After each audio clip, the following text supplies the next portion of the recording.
Pasta 18. Lei 18. Não construa fortalezas para se proteger. O isolamento é perigoso. Julgamento. O mundo é perigoso e os inimigos estão por toda parte. Todos precisam se proteger. Uma fortaleza parece muito segura, mas o isolamento expõe você a mais perigos do que o protege deles. Você fica isolado de informações valiosas, transforma-se num alvo fácil e evidente. Melhor circular entre as pessoas, descobrir aliados, se misturar. A multidão serve de escudo contra os seus inimigos. A lei transgredida. Qin Shi Huangdi, o primeiro imperador da China, 221-210 a.C., era o homem mais poderoso da sua época. Seu império era mais vasto e poderoso do que o de Alexandre o Grande. Ele conquistou todos os reinados ao redor do seu e os unificou num grande reino chamado China. Mas nos seus últimos anos de vida, quase ninguém o via. O imperador morava no palácio mais magnífico já construído até aquela data, na capital de Xianyang. Eram 270 pavilhões, interligados por passagens secretas subterrâneas, que permitiam ao imperador ir de um lado ao outro do palácio sem ser visto. Cada noite ele dormia num quarto diferente, e quem inadvertidamente olhasse para ele era decapitado na mesma hora.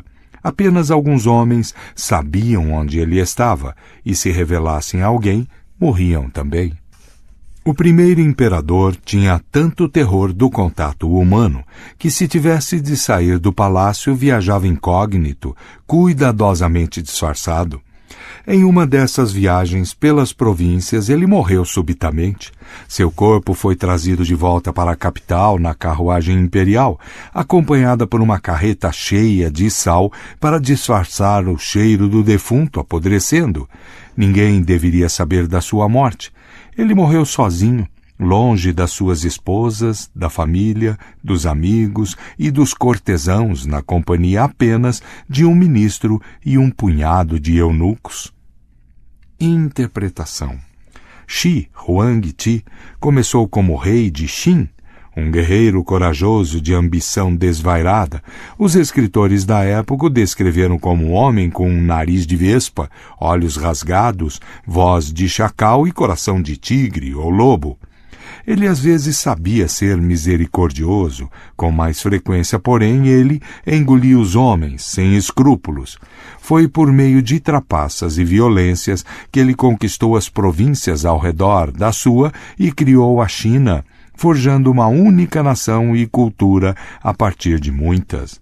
Ele rompeu com o sistema feudal e, para ficar de olho nos inúmeros membros de famílias reais que se espalhavam pelos vários reinados, levou 120 mil deles para a capital, onde abrigava os cortesãos mais importantes no vasto palácio de Xianyang.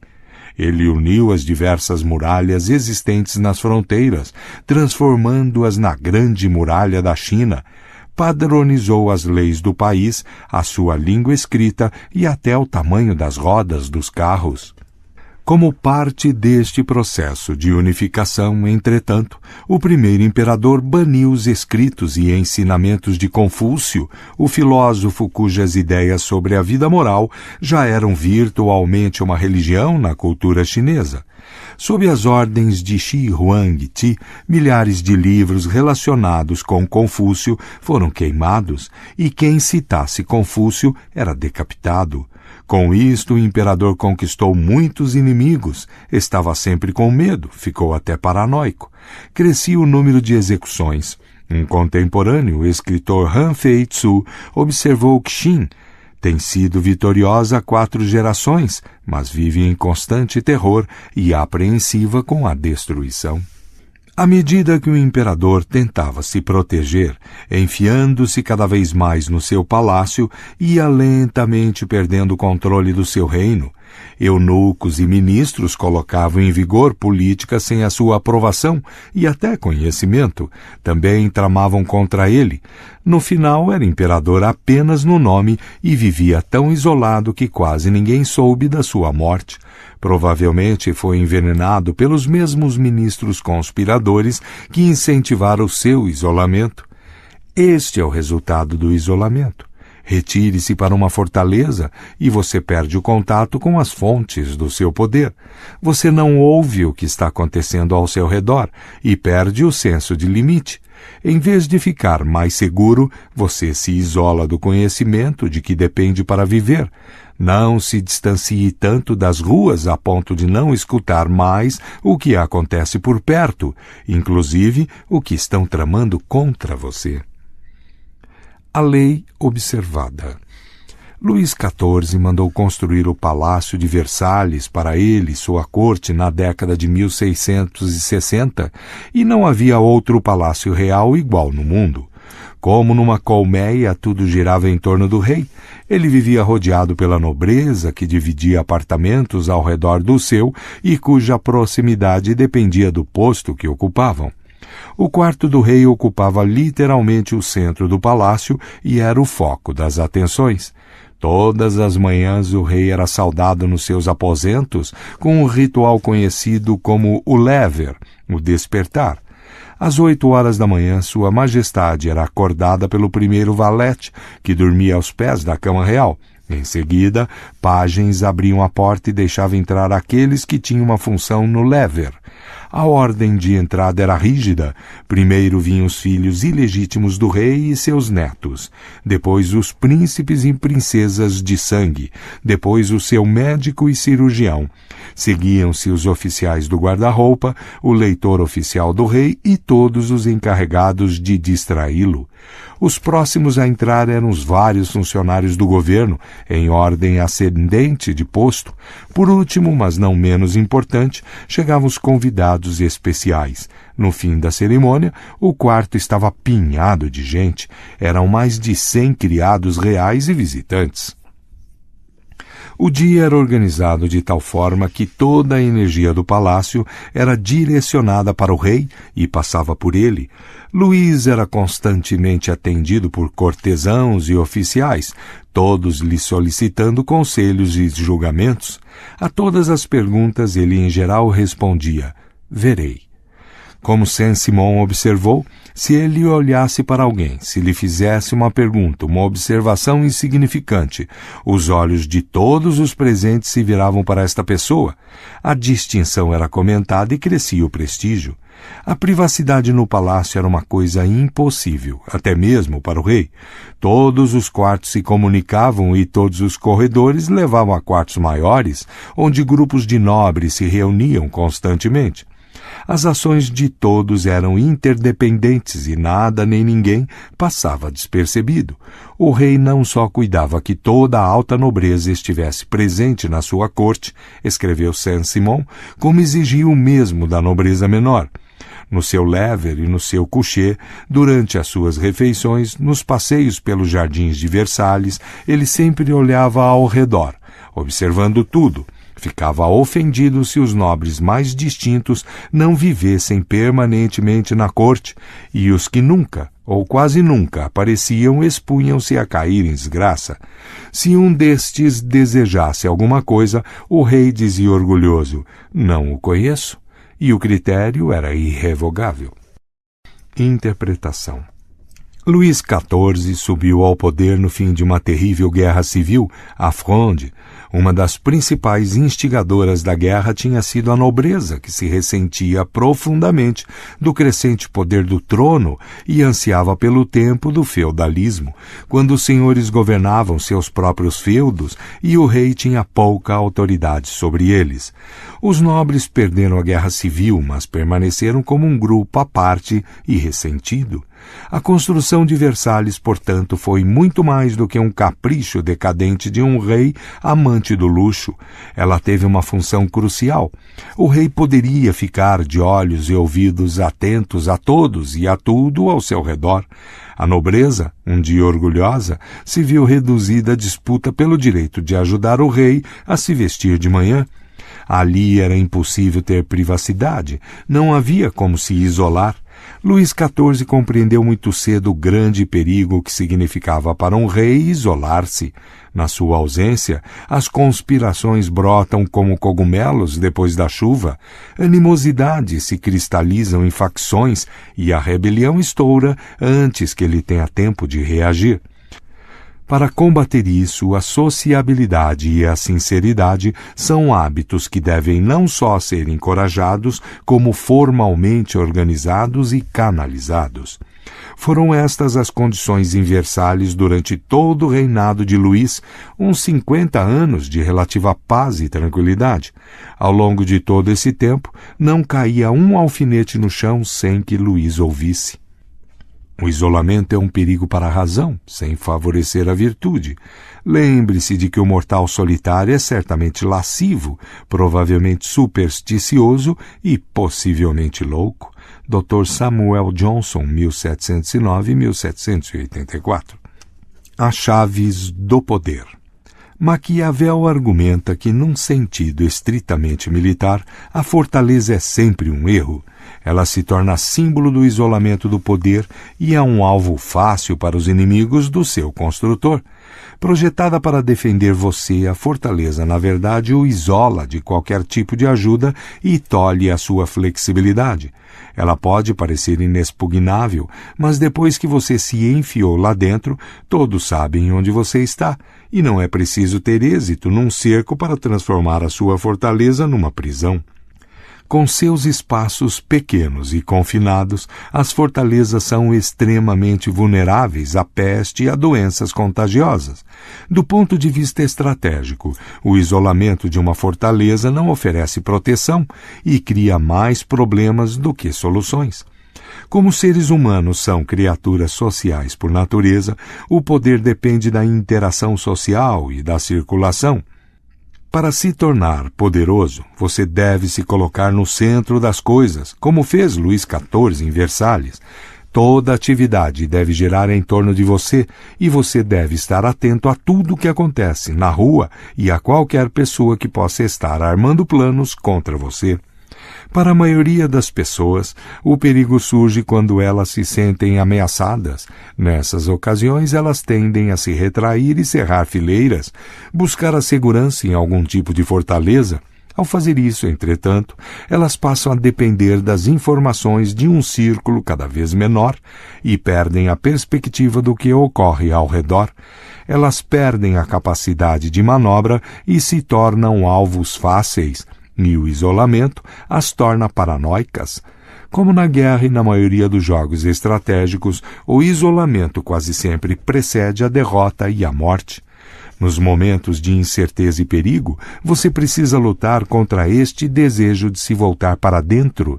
Em vez disso, torne-se mais acessível, busque antigos e novos aliados, force a sua entrada em círculos mais numerosos e diferentes. Este tem sido o truque das pessoas poderosas por séculos. O estadista romano Cícero era da nobreza inferior e tinha poucas chances de poder, a não ser que conseguisse abrir espaço entre os aristocratas que controlavam a cidade. Ele fez isso com brilhantismo, identificando todas as pessoas influentes e descobrindo as conexões entre elas. Ele se misturava por toda parte, conhecia todo mundo e tinha uma rede de conexões tão vasta que um inimigo aqui poderia facilmente ser contrabalançado por um aliado ali. O estadista francês Talleyrand fazia o mesmo jogo. Embora viesse de uma das famílias aristocráticas mais antigas da França, ele fazia questão de manter contato com o que estava acontecendo nas ruas de Paris, o que lhe permitia prever tendências e problemas. Ele sentia até um certo prazer em se misturar com tipos criminosos de má fama que lhe forneciam informações valiosas. Sempre que havia uma crise, uma transição de poder, o fim do diretório, a queda de Napoleão, a abdicação de Luís XVIII, ele conseguia sobreviver e até prosperar, porque jamais se fechou num círculo pequeno, associando-se sempre com a nova ordem.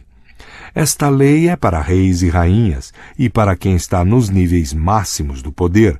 Assim que você perde contato com o seu povo, buscando a segurança no isolamento, a rebelião começa a fermentar. Não pense jamais estar num cargo tão elevado a ponto de se permitir o luxo de se afastar até mesmo do escalão mais baixo. Retirando-se para uma fortaleza, você se torna alvo fácil dos seus súditos conspiradores, que veem o seu isolamento como insulto e motivo para a rebelião. Como seres humanos, são criaturas muito sociais, segue-se daí que as artes sociais que nos tornam companhias agradáveis só podem ser praticadas pela constante exposição e circulação.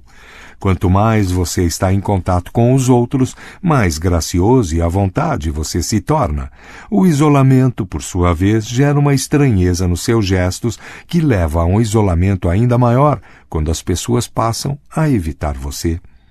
Em 1545, o duque Cosimo I de Médici resolveu, para garantir a imortalidade do seu nome, encomendar alguns afrescos para a capela principal da igreja de São Lourenço, em Florença.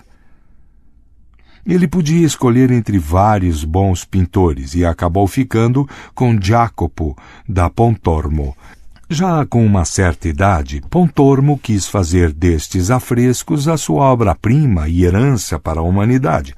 Sua primeira decisão foi fechar a capela com paredes divisórias e cortinas. Não queria que ninguém testemunhasse a criação da sua obra-prima ou roubasse suas ideias. Ele superaria o próprio Miguel Ângelo. Quando alguns rapazes curiosos forçaram a entrada na capela, Jacopo a trancou ainda mais. Pontormo encheu o teto da capela com cenas bíblicas, a criação, Adão e Eva, a Arca de Noé e outras. No alto da parede central ele pintou Cristo em toda a sua majestade, ressuscitando os mortos no dia do juízo final. O artista trabalhou na capela durante 11 anos, raramente saindo de lá, visto que desenvolvera uma fobia pelo contato humano e temia que roubassem suas ideias. Pontormo morreu antes de completar os afrescos e nenhum deles sobreviveu. Mas o grande escritor renascentista Vasari, amigo de Pontormo, que os viu logo depois da morte do artista, deixou registrado o que ele achou. A falta de proporção era total, as cenas esbarravam umas nas outras, figuras de histórias diferentes se justapunham numa quantidade enlouquecedora. Pontormo ficara obcecado com os detalhes, mas perder o sentido da composição em geral. Vasari interrompeu a descrição dos afrescos, dizendo que, se continuasse, acho que enlouqueceria e ficaria tão enredado nesta pintura, assim como acredito que nos 11 anos que Jacopo passou pintando, ele se confundiu e a todos que a viram.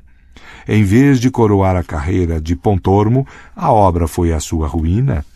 Estes afrescos foram o equivalente visual dos efeitos do isolamento sobre a mente humana, uma perda de proporção, uma obsessão por detalhes combinada com uma incapacidade de ver o quadro geral, um tipo de feiura extravagante que não comunica mais nada. Nitidamente, o isolamento é tão mortal para as artes criativas quanto para as artes sociais. Shakespeare é o escritor mais famoso da história da literatura porque, como dramaturgo dos palcos populares, ele se abriu para as massas, tornando as suas obras acessíveis a todos, independente do gosto e educação. Os artistas que se enfiam em suas fortalezas perdem as medidas, suas obras comunicam apenas ao seu pequeno círculo de conhecidos. Esse tipo de arte permanece encurralada e impotente. Por fim, como o poder é uma criação humana, ele aumenta inevitavelmente em contato com outras pessoas. Em vez de ceder à mentalidade da fortaleza, veja o mundo da seguinte maneira. Ele é um imenso Versalhes, cada quarto se comunicando com o outro. Você precisa ser permeável, capaz de entrar e sair de círculos diferentes e misturar-se com diferentes tipos de pessoas. É essa mobilidade e contato social que o protegerão de conspiradores, que não conseguirão esconder de você os seus segredos, e de inimigos que não conseguirão isolar você dos seus aliados. Sempre mudando, você se mistura nos quartos do palácio, sem se sentar ou descansar num único lugar. Não há caçador capaz de acertar a mira sobre uma criatura tão ligeira. Imagem. A fortaleza. No alto da colina, a cidadela se torna símbolo de tudo que é detestável no poder e na autoridade. Os cidadãos atrairão com o primeiro inimigo que aparecer. Incomunicável e sem informações secretas, a cidadela cai facilmente. A autoridade. Um príncipe bom e sábio, desejoso de manter esse caráter e impedir que seus filhos tenham a oportunidade de se tornar tirânicos, não construirá fortalezas para que eles possam confiar na boa vontade de seus súditos e não na força de cidadelas. Nicolau Maquiavel, 1469-1527. O inverso. Nem sempre é certo e propício escolher o isolamento. Sem escutar o que acontece lá fora, você não pode se proteger. O contato humano constante só não facilita o pensamento. A constante pressão da sociedade para que tudo esteja de acordo e a falta de um distanciamento das outras pessoas torna impossível pensar com clareza sobre o que está acontecendo ao seu redor. Como um recurso temporário, portanto, o isolamento ajuda você a ver melhor as coisas. Muitos pensadores sérios foram produzidos nas prisões, onde a única coisa que se tem para fazer é pensar. Maquiavel só pôde escrever O Príncipe porque estava exilado e sozinho no campo, longe das intrigas políticas de Florença. O perigo, entretanto, é que esse isolamento gere ideias estranhas e pervertidas. Você pode ter uma perspectiva geral melhor, mas perde a noção da sua própria pequenez e limitações. Também, quanto mais isolado você estiver, mais difícil será sair do seu isolamento quando quiser. Sem perceber, você caiu num poço de areia movediça. Mas se você precisa de tempo para pensar, só escolha o isolamento como último recurso e apenas em pequenas doses. Preste atenção para deixar aberto o caminho de volta à sociedade. Notas. A máscara da morte vermelha. A morte vermelha muito devastava o país. Nenhuma pestilência fora tão fatal ou tão hedionda. O sangue era o seu avatar e o seu selo, a vermelhidão e o horror do sangue.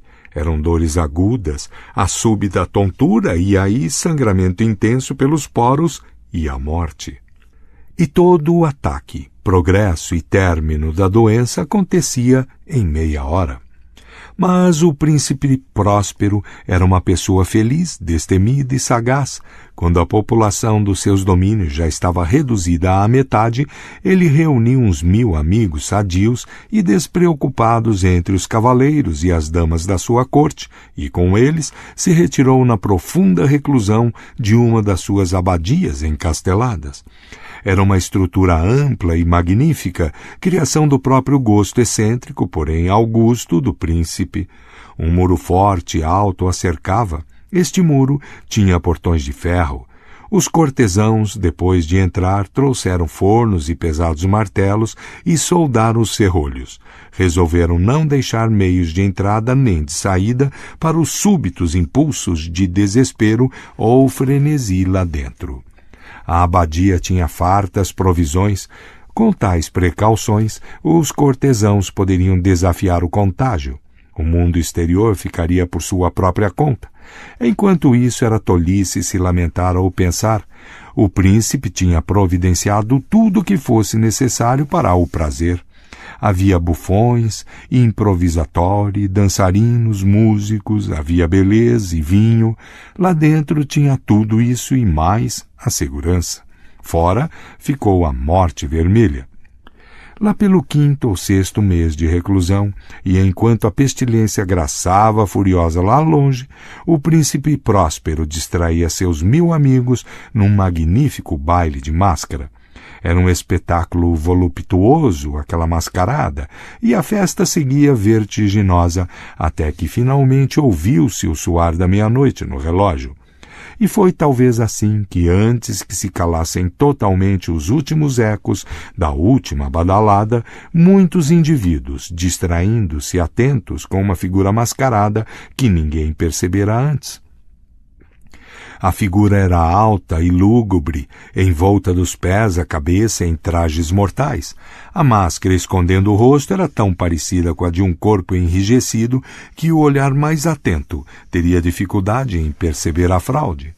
E, no entanto, tudo isso, os foliões enlouquecidos ao redor teriam suportado até aprovado. Mas o mascarado chegara a ponto de assumir o tipo da morte vermelha. Suas roupas estavam manchadas de vermelho e a sua ampla testa e todos os traços do seu rosto estavam salpicados com horror escarlate. Uma multidão de foliões, lançando-se de repente ao negro apartamento e percebendo o mascarado, cuja alta figura permanecia ereta e imóvel à sombra do relógio de ébano, sufocou um grito de horror ao ver a mortalha e a máscara do defunto, que arrancaram com tamanha grosseria, sem nenhuma forma tangível a sustentá-la. E agora se confirmava a presença da morte vermelha. Ela havia entrado sorrateiramente como um ladrão, e um a um foram caindo os foliões nos corredores ensanguentados da sua folia, e morreram todos na mesma atitude de desespero da queda. E a vida do relógio de ébano se foi com a do último folião. E as chamas dos tripés se apagaram, e a escuridão, a decadência e a morte vermelha reinaram soberanas. A Máscara da Morte Vermelha, Edgar Allan Poe, 1809-1849.